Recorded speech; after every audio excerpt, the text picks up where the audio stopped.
తిరుపతిలో ఉద్రిక్త పరిస్థితి నెలకొంది. డిప్యూటీ మేయర్ అభ్యర్థిగా శేఖర్ రెడ్డిని వైసీపీ ప్రకటించడంతో కక్షపూరితంగా కూటమి నాయకులు వ్యవహరిస్తున్నారని భూమాన అభినయ్ రెడ్డి ఆరోపించారు. శేఖర్ రెడ్డి ఆస్తులను ధ్వంసం చేయాలని అధికారులను పంపారని వారిని అడ్డుకున్నారు. మాస్టర్ ప్లాన్ రోడ్లో ఉన్న వాటిని తొలగించాలని అధికారులు ప్రశ్నించారు. ఎన్ని చేసినా అభ్యర్థికి అండగా ఉంటామన్నారు.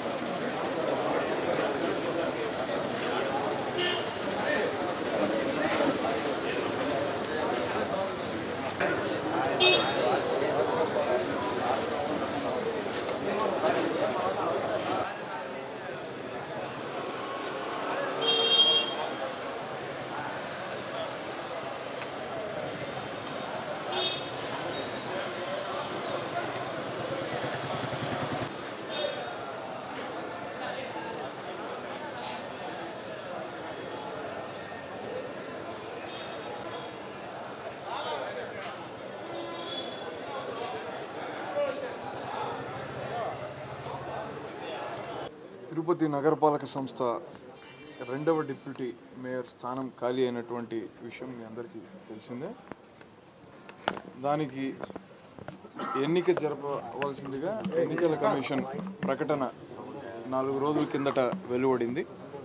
అది వెలువడిన వెంటనే వైఎస్ఆర్ కాంగ్రెస్ పార్టీకి క్లియర్ అండ్ అబ్జల్యూట్ మెజారిటీ ఉన్నప్పటికీ ఆ పార్టీ అభ్యర్థి గెలవకూడదు. ఎవరు అభ్యర్థిగా వచ్చినా ఆ అభ్యర్థి యొక్క ఆస్తుల మీద ప్రభుత్వం ఒత్తిడి పెట్టి ఆయన్ను ఆయన కుటుంబ సభ్యుల్ని ఇబ్బందులకు గురి చేసైనా ఉపసంహరింపజేయాలన్న ఆలోచనకు తెలుగుదేశం పార్టీ కూటమి ప్రభుత్వం వచ్చిందన్న విషయాన్ని మేము తెలుసుకున్నాం. మా అభ్యర్థిగా శేఖర్ రెడ్డి గారిని 2 రోజుల కిందట పార్టీ ప్రకటించడం జరిగింది.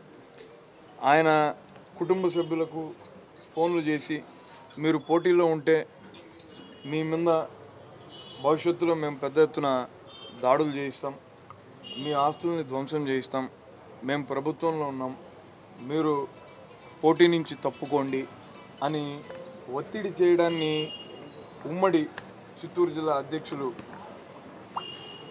కరుణాకర్ రెడ్డి గారు ఖండించినటువంటి విషయం కూడా తెలిసిందే.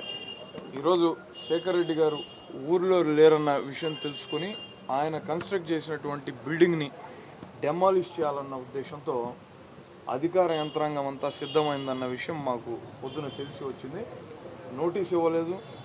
ఆ నోటీసులకు సంబంధించినటువంటి ఎటువంటి అక్నాలెడ్జ్మెంట్స్ కానీ ఇవన్నీ ఏమీ లేవు. పైగా పన్ను వసూలు చేస్తున్నటువంటి బిల్డింగ్ని డెమాలిష్ చేయడం వెనక ఉన్నటువంటి కారణం వల్ల నిన్న ఇన్ఛార్జ్ మంత్రి సత్యప్రసాద్ గారి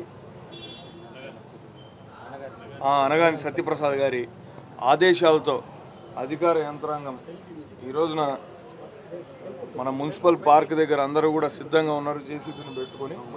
ఈ విషయం తెలిసిన వెంటనే మేమందరం కూడా వైఎస్ఆర్ కాంగ్రెస్ పార్టీ నాయకులము కార్యకర్తలము పెద్ద ఎత్తున ఇక్కడికి చేరుకొని ఈ ప్రభుత్వపు యొక్క దుశ్చర్యను అడ్డుకోదలిచాం. మాకు మద్దతుగా వచ్చినటువంటి వారందరికీ కూడా మేము కృతజ్ఞతలు తెలియజేసుకుంటున్నాం. ఇది కరెక్ట్ కాదు.